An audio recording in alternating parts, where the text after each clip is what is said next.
What's up, everybody? And as the old saying goes, hopefully, third time is a charm. I know I ended the initial off nights with Alan Stiles, which ended a little bit ago, about 5 minutes ago, saying that I'll talk to you next week. But I looked up when the next off nights would be, since that we don't do weekends and we count Fridays as that weekend. And that's a while from now. The Kings have a very interesting schedule. So basically, the Kings after this Friday, obviously, like I said, we don't do these on Friday. And then the next off day is Sunday. So the next time I wouldn't be able to chat to anybody and with my off nighters would be on Wednesday. So decided to just fire it up, get through the bottom of the hour and take some Kings questions and comments. And where we kind of left off was with Keon Ellis and the impressive job that he's done. And I want to know whether or not most people feel that he is one of the most electric defensive players that the Kings have had in a very long time. Because I would imagine that it doesn't happen often. I think that it's something that you don't see a lot. You always see offensive guys that can make you feel good and can do some certain things on the basketball court. But defensively, I think that's much more unique. And I think that for some reason, people galvanize around defense, because going back to when you were in grade school, the idea is that it's all about defense. Now, whether or not that's actually true, I think that that's why a lot of people do enjoy the idea of somebody on the defensive end, just grimy,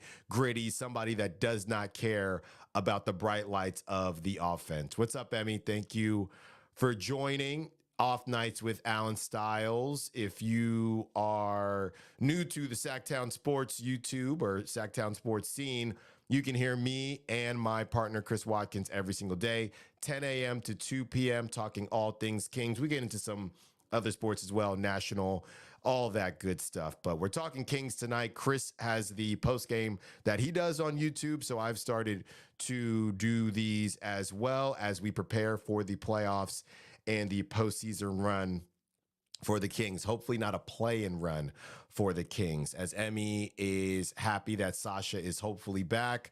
I think a lot of people are happy that Sasha is hopefully back, and it really couldn't happen at a better time. Unfortunately, even though the Kings took care of business against the Grizzlies, they did not leave unscathed. What's up, Patrick? They did not leave unscathed, as Kevin Huerter is now out. Kevin Huerter is a guy who, if you listen to the show, I've been pretty hard on Kevin Huerter. That does not mean that it could. That does not mean that it could really hurt the team that he's not available, because he has gravity and he is somebody that can shoot the basketball, and everybody, I mean everybody, is looking for shooters, and you're not going to have him to pull those other guys in. And De'Aaron Fox has spoken a lot about that gravity. The bottom line is that Keon Ellis doesn't have that yet. Keon Ellis has a lot of things that Kevin Huerter doesn't have, but Kevin Huerter has things that Keon Ellis doesn't have either. Even if you miss shots, you still have that gravity. You still have that respect, and that's what Keon Ellis doesn't have yet, and that's what Kevin Huerter has had. So we wish Kevin Huerter a speedy recovery. I was in the building last night. I saw it all happen, just as everybody else there in that packed crowd saw, and it wasn't great. It wasn't great. At first, I wasn't sure if it was a wrist. I didn't know if it was a forearm, and they have diagnosed it as a left shoulder dislocation. So there's some people that aren't sure when we might see Kevin Huerter again. And this is a tough time. You have Trey Lyles, who the Kings lose last week with that knee situation. You're finally getting Sasha Vezenkov back, and it's rough. It is tough sledding, and not just for the Kings, for everybody. That was the big thing when you look at this Kings team. A lot of people said that the Kings got lucky as far as the injury last season, and in some ways they did.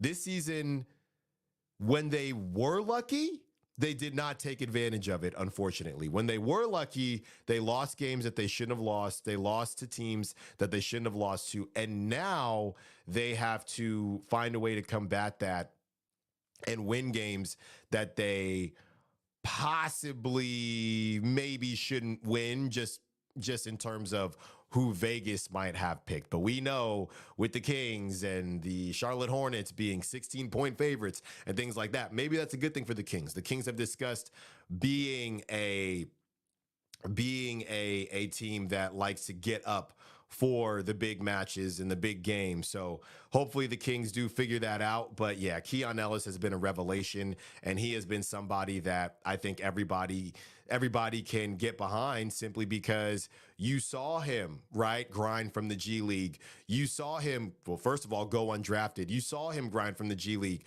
You saw him go undrafted. You saw him get the two-way. You saw him get a finalized deal to be on this team. And then after getting the finalized deal, he was barely playing.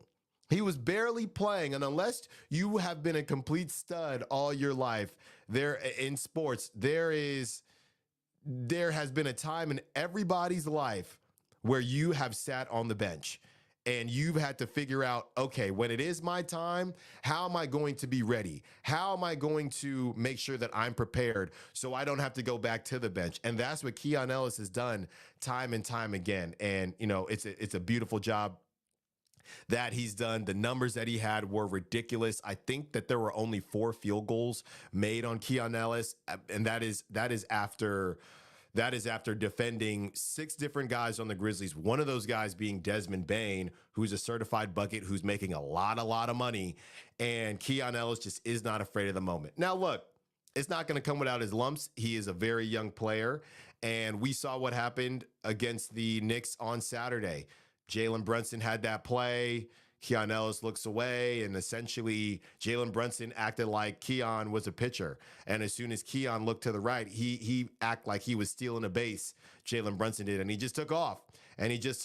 And you know, Jalen Brunson is a stud. He's got his own battle, as people don't know whether or not he is good enough. Becky Hammond doesn't think he's good enough to be a number 1 option on championship team. So he's got his own chip, right? Everybody's got chips in this league. Doesn't matter how big, doesn't matter if it's Doritos, Frito-Lay, whatever it is, everybody has a chip on their shoulder, and they're trying to prove something. And Keon Ellis has definitely proved something time and time again.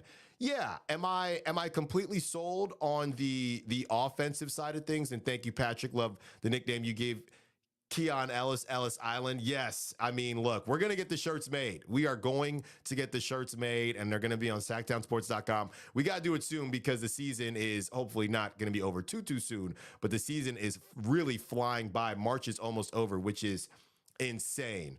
But when you look at Keon Ellis offensively, it still worries me.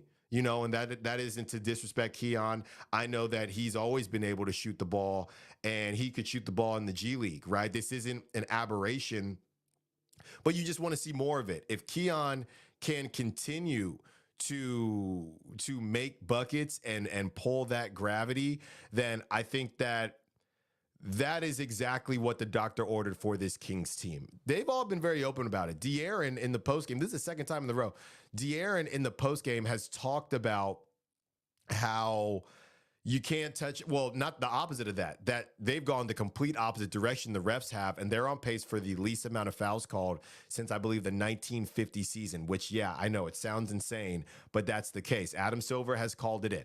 Okay, De'Aaron, I don't have to worry about getting fined. De'Aaron does. Adam Silver has called it in. All right, he does not want this to turn into an NBA All-Star game. Now, I don't know if every game should look like the Knicks, okay, but somewhere in the middle, a happy medium would be nice, and I think that's what the NBA is trying to achieve. But De'Aaron Fox has been very, very open about it. And if you continue to play defense at a high level and just do enough so that, all right, the refs might let this go here, let this go there, that is exactly what we're hoping for with this Kings team. They're a handsy team. So you want them to be able to use that to their advantage and get the benefit of the doubt. And when you have somebody like Keon, we talk about brands. Keon is building a defensive brand, okay? Defensive players get away. I think it's just human nature. Defensive players get away with more than players that are not deemed good defensively. That's true. You watch OG Anunoby on Saturday. Watch OG Anunoby play defense. There are plays that you look at him and you say, I don't know if that's illegal or not, but he gets the benefit of the doubt because he's a defensive guy. Draymond Green. You ever watch certain plays with Draymond Green and you think that would be a foul with anybody else? Draymond's a defensive guy. So when you're a defensive guy, you get that leeway. And having that is something that the Kings have not had. They have not. The one guy who gets the benefit of the doubt, to be completely honest with you, is De'Aaron Fox. De'Aaron Fox, to me, does get the benefit of the doubt. He gets called for reaches a decent bit, but honestly, I feel like he could get called for more of them.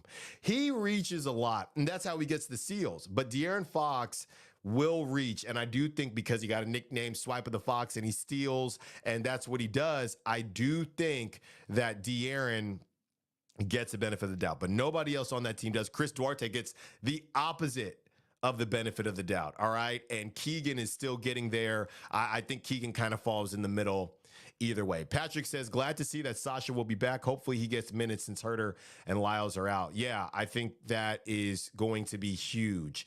And the one thing we know about Sasha is that he is not afraid to shoot. And that's what you're going to need. It's going to be making up Kevin Huerter by committee. And we can be honest with ourselves and not be malicious or anything like that. We were having conversations about Kevin Huerter and whether or not he could start or not. Not just me, really most Kings fans, Kings media, we've all have had the question. Mike Brown has kind of skirted that question time and time again and said, we're going to stick to it. And now he's going to start Keon Ellis because Kevin Huerter's out. So that's how things kind of play out sometimes. We still wish a speedy recovery to Kevin. We're just trying to figure out exactly where this team is going to land. But if you have somebody in Keon Ellis that can do things defensively that Kevin Huerter cannot do, not based on a lack of effort, just based on a lack of his setup, right? The idea of defense being effort and solely effort, it's just not really true. It's just not really true.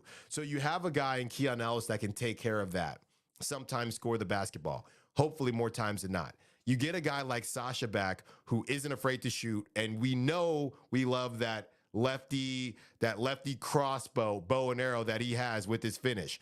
So you get somebody like Sasha back, and not to say Sasha wasn't playing a lot before he got injured anyway, but to just have that pop off the bench that makes guys worried. Okay, when Sasha comes in the game, they know that he is there to shoot the basketball, all right? So Sasha being able to do that can help make up for it. And not just make up for it, that could help elevate this team to another level. Eventually, you're going to get Trey Lyles back, and we all know what needs to happen there. But Harrison Barnes, right? I think the big thing that continues to be discussed as far as the Kings with Kevin Huerter being out is who's going to step up on the bench.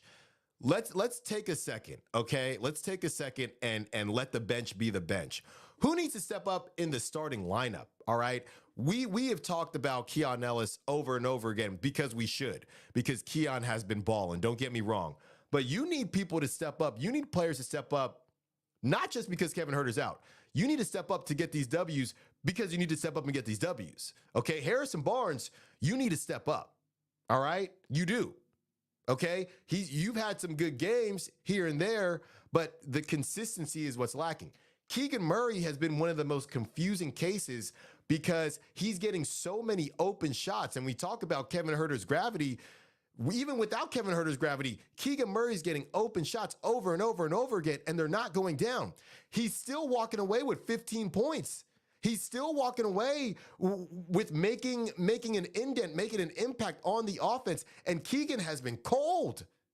Keegan has been cold. So you got to think that Coach Mike Brown is just sitting here imagining if these guys can get rolling offensively, if you can just get one more guy, if it could be Keegan, you get Keon to give you what he's been giving you, okay? Harrison Barnes is going to give you that blue moon, good game. Hopefully it's not just every blue moon.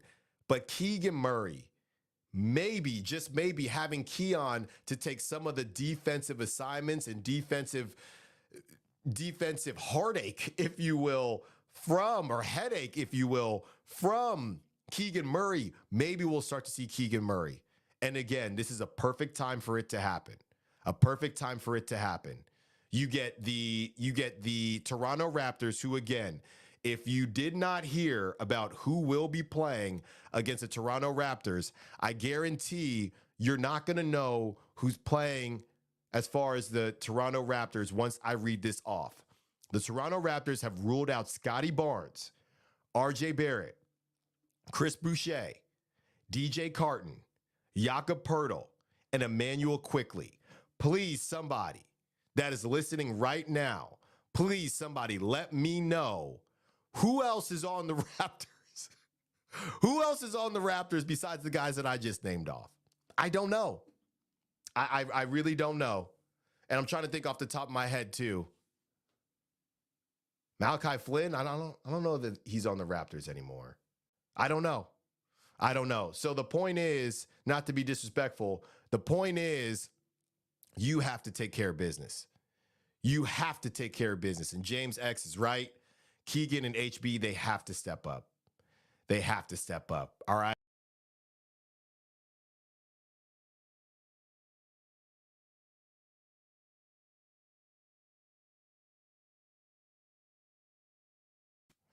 This is really the time and the place to get it done.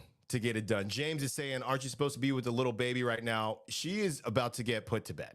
She's about to get put to bed, and I will have to help in that very soon, James. That is without a doubt. As we continue to talk Kings here on Off Nights with Alan Stiles. If you just now joined us, thank you for joining us. And if you are new to Sactown Sports on the old YouTube, be sure to check out Chris Watkins and myself, Stiles and Watkins, every day, 10 a.m., 2 p.m. Obviously, we're on the radio as well, 11:40 a.m. YouTube. You can check us out on TuneIn. If you're not in the area, you can listen with audio on TuneIn, and that should be free. So yeah, a lot of different ways to check us out as we continue to try to figure out who in the world is going to play for the Raptors. All right. So you get an opportunity to try out this lineup. And let's be honest, it is different when it is not done in a short-term capacity, right? When Kevin Huerter got dinged up, you knew he was coming back, right? The Keon came in. This could be more long-term. So now you're not looking at this like a Band-Aid. You're looking at this as the solution. You're looking at this as the stitches, the Neosporin, all of it, okay? So that is exactly how you're looking at these games coming up. You get one that you should get against the Toronto Raptors. After that, a little bit better of a team, the Wizards, okay? Kyle Kuzma, and you have Jordan Poole. Not a good team, don't get me wrong, not a good team, but at least you know some of the names on the roster, and you got to go to Washington, D.C. So the Kings do have time to build this thing up, because on Saturday, the next step in that is the Orlando Magic. And the Orlando Magic, now that's a team where if you mess around, they will beat you. Double overtime last game, and that took a Herculean performance by Malik Monk to get that done. All right, and you know the Magic, not the Mavericks, they're coming up next week. Let's see what the Magic are doing as far as where they're at. I know the last time I checked, they were, I think, in the 6th seed or something like that. They are the 5th seed. They're the 5th seed right now, the Magic are, and they are chasing the Knicks. They're a half game back of the Knicks, so they feel like they have an opportunity to get that home court advantage, even if they can't catch the Cavs in the 3 seed. They're trying to win ball games.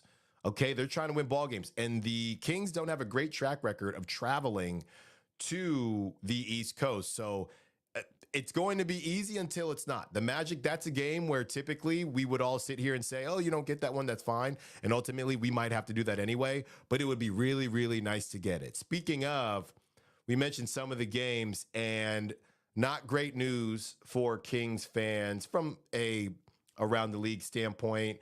Basically what was expected, but the Spurs did keep it interesting.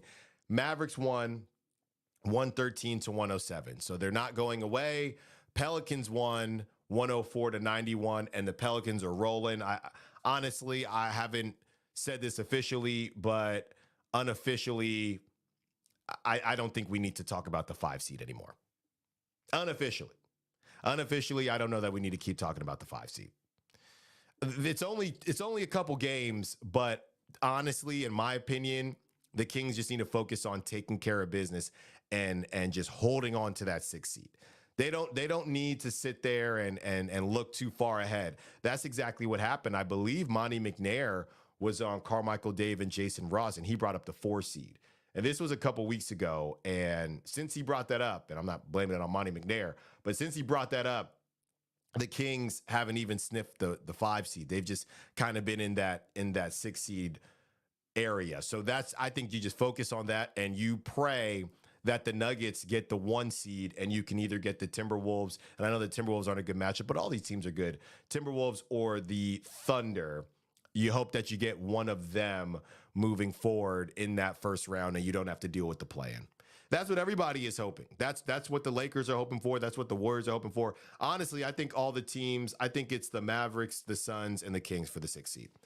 I think that at this point, if you're Warriors or Lakers, you're just hoping to host that secondary play-in or maybe get to the 8 seed so that you can be in a position to win and be in. I think that is what those teams down there are hoping for. I think at this point it all comes down to the Suns and the Mavericks, and the Mavericks have a very, very easy schedule. I got to be honest with you. The Mavericks have an easy schedule moving forward, much easier. Their April is way easier than the Kings. It's way easier than the Kings. So Kings, the bottom line is easy schedule or not easy schedule, they're in front of you. They're in front of you. Everything that you want is in front of you. So you got to go out there and take it. That's what it comes down to. You know, you got to step up with Kevin Huerter being out. And one name that I haven't talked about because he always steps up regardless is Malik Monk. I cannot stress enough how ridiculous Malik Monk is as a basketball player and the strides that he has made from back in the day to that whole incident with Michael Jordan, with the Hornets. He's just a young kid, man. He was just a young kid. And then he gets to the Lakers and you start to see some flashes, but the Lakers decide we're going to go in a different direction. And now to see where he is now, it has just been a beautiful revelation to watch. You know, we're going to have a lot of conversations on Stiles and Watkins during the summer because some people are convinced that Malik Monk is okay, continuing to be a six man. I don't know. I don't know Malik Monk. So I think he is awesome in post games, and I think he is one of the realest athletes that I've ever been around. But I have no clue whether or not Malik Monk wants to continue to be a six man or a six man on the Kings specifically. I know he's got the connection with De'Aaron Fox and Trey Lyles, the whole Kentucky thing, but half the league went to Kentucky. So I don't really know if that's going to be a calling card. I do know that Malik Monk loves Sacramento. The question is, what is it that they're actually going to offer him in terms of, are you going to start? Are you not going to start? What is going to happen there? But he is my favorite Sacramento King right now. And I don't know how close it is. Anybody that does not watch the Kings and then watches the Kings, who is the first name that they bring up? Malik Monk. And honestly, even when he's not scoring, we talk about when Keon's not scoring, he's always making something happen. And it's always electric when he gets in. He's been compared to Bobby Jackson, right? So essentially now, and I know Keon is starting, but basically now you have an offensive Bobby Jackson and you have a defensive Bobby Jackson, in that there are guys that can come off the bench. I know Keon's starting, but can come off the bench and bring that electricity. And that's not something that every team has. So the Kings, pound for pound, if you look at their starting lineup and how it stacks up to other teams in the West, it might not be as high powered, but they are building depth on the bench that I think is going to be even more important in the playoffs because you just always want to give teams different looks. Davion Mitchell hasn't been playing that much. He kind of got leapfrogged by Keon Ellis. And by the way, when I see Davion Mitchell and he is in there, when I show up early to the games and he's just working on his game, man, he is just shooting. And then when I see it happen in the game and it doesn't go in, I feel so bad. I feel so bad because he's working his tail off and he'll get there. We've seen flashes before, but for now, he is another complimentary piece. We've seen that 3-guard lineup, but you got Davion coming off the bench to hound dudes defensively. You got Chris Duarte, who he's never seen a three-pointer that he doesn't like. Chris Duarte is going to get his shots up one way or the other, and he's been hitting them. I believe he hit a couple last night. So Chris Duarte, right, and his defensive tenacity. Sometimes he fouls too much, but that defensive tenacity, you got that coming off the bench. Whenever you get Trey Lyles back, you got Sasha coming off the bench eventually, very soon, okay? And he's going to be able to give you shooting, more of that gravity. Everybody knows that he's there to shoot, okay? So you got Sasha Vezenkov doing that as well. You have a bench, and you have Alex Len. Alex Len, who this is around the time. This is almost Alex Len season. I'm going to say that tomorrow on the show. We're getting close to Alex Len season. It's springtime. It's getting warm. Days are longer. It's time for Coach Mike Brown it's time to put Alex Len back in the rotation. That's how it happened last season. So if you can put everything together, and it's not just the Kings, everybody is trying to put something together, right? Everybody is trying to put something together, but the Kings truly do have that ability, and they truly do have what it takes to just go on a run. Honestly, my dark horse pick right now, or the team that can make some noise, some true noise, would be the Pelicans. It would be, but I would say that the Kings are a close second. I think the Kings are right there, and obviously we know more about the Western Conference than the Eastern Conference. As far as teams that are under the 4 seed that could truly mess up some teams' plans and some teams' day, and I'm even talking about the Boston Celtics of the world, the Bucks of the world, the Denver Nuggets of the world.